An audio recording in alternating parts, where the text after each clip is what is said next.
రొట్టి పోతుంది ఇది ఇక్కడ ఇది కదిరి రాజంపేట. హాయ్ ఫ్రెండ్స్, ఓకేనా? హాయ్ ఫ్రెండ్స్, ఇది కదిరి రాజంపేట. చూడండి ఈ గుంత, ఒకసారి దీని గుంత డిస్ప్లే.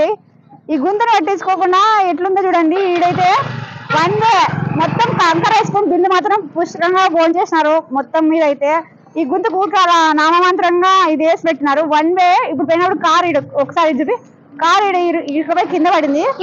ఇట్లా ఏమన్నా నైట్ టైమ్స్ అయ్యి యాక్సిడెంట్ అయితే దాని పరిస్థితి ఏంటి?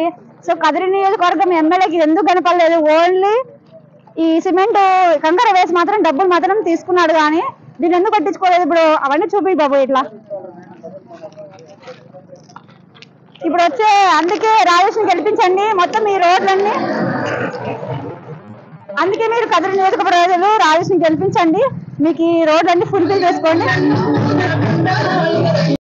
హాయ్ అందరికీ, నేను మీ దుమ్చక స్టార్. ఇప్పుడు నేను ఎక్కడున్నా తెలుసా? కదిరి, ప్రజెంట్ కదిరిలో ఒక స్వతంత్ర అభ్యర్థి పోటీ చేస్తున్నాడు. సో సపోర్ట్ చేయడానికి నేను చెప్తా కదా, అందుకు సపోర్ట్ చేయడానికి నేను ఇక్కడ వచ్చా. సో ఇప్పుడు మన హీరో ఎంట్రీ సార్ రండి, స్వతంత్ర అభ్యర్థి గారు. సో రాజేష్ దీని పేరు. నమస్కారం. హాయ్ రాజేష్. నీకు నేను సపోర్ట్ చేయడానికి వచ్చా కదా.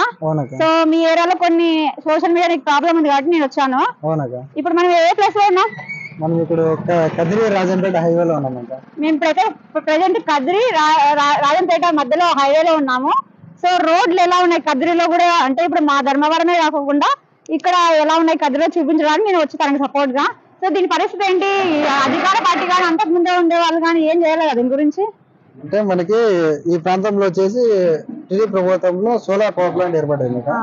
అప్పటి నుంచి కూడా ఏమైందంటే పెద్ద పెద్ద వెహికల్స్ ఈ రోడ్ లో తిరగడం వల్ల రోడ్ అనేది పూర్తిగా దెబ్బతిందండి.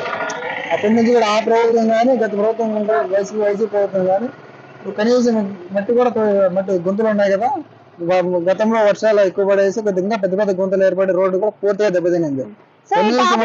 మాట్లాడుతున్నామంటే మన స్వతంత్ర అభ్యర్థి రాజేష్ సో రోడ్ల గురించి ఒక పాయింట్ పెట్టాడు అన్నమాట అర్జెంట్, అందువల్ల మాట్లాడుతున్నాం. కన్ఫ్యూజ్ అవ్వకండి, తను కంటిన్యూ చేయండి రాజేష్ గారు. అంటే మనం అప్పటి నుంచి కూడా గతంలో ఎక్కువ వర్షాలు ఎక్కువ కురవడంతో రోడ్ అనేది పూర్తిగా దెబ్బతినింది. కనీసం అంటే వారానికి ఒక రెండు మూడు చోట్ల యాక్సిడెంట్ జరుగుతుంటాయి రోడ్లో. టూ వీలర్లు కానీ ఆటోలు కానీ ఏదో ఒకటి ప్రమాదాలు జరుగుతూనే ఉంటాయి. కానీ మేము కూడా గతంలో గత 5 సంవత్సరాల నుంచి కూడా ఇక్కడ ఉన్నటువంటి ఎమ్మెల్యే గారికి అయితేనేమి, అదేవిధంగా నాయకులకి అయితేనేమి చాలా సార్లు చాలా రకాలుగా వినతి పత్రాలు, ధర్నాలు, రాస్తారోకు అడ్డగింత ఈ రకాలుగా చాలా సార్లు వాళ్ళ దృష్టి తీసుకోపోయినాం. కానీ అధికారులు కూడా వాళ్ళకి నిమ్మకి నీరెత్తినట్లు వాళ్ళు పట్టించుకున్న పాపాన పోలా. దానివల్ల ఈ రోజు నిత్యం కూడా ఈ రోడ్డు మీద ప్రమాదాలు అనేవి జరుగుతున్నాయి. మీ ఉద్దేశం ఏంటి ఈ రోడ్డు గురించి కొంచెం చెప్పండి. చాలా ఎన్ని రోజులు చూస్తున్నామా ఇలాగే ఉంది. ఇది అసలు పట్టించుకునే వాళ్ళు ఎన్నోసార్లు ధర్నా చేశారు రాజేష్, అసలు దీని గురించి ఎత్తలేదు. అది చేస్తామంటారు, పట్టించుకోలేదు బాగా అంతే. నాకు తెలిసి రాష్ట్రం మొత్తంలో ఒక పులివెందుల కడప తప్ప రోడ్లు బాగుండే దుస్థితి. సో కడపకి వెళ్తే ఒక ప్యారిస్ లాగా అదర్ దేశం లాగా ఉంది.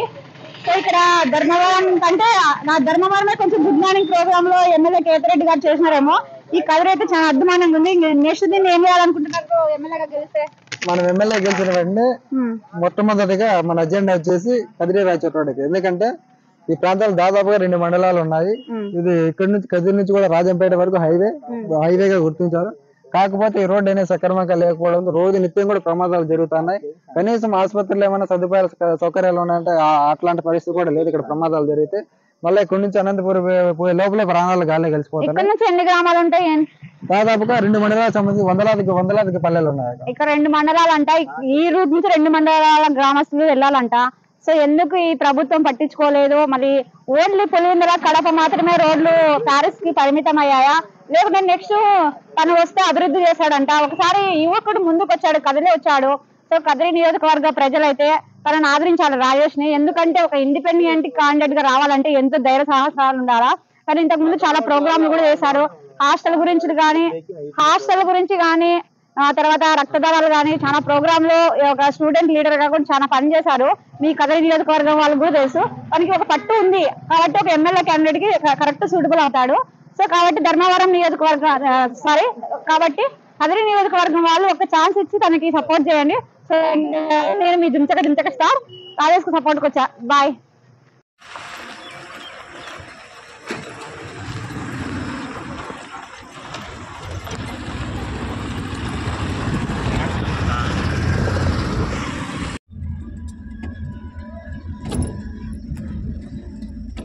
హలో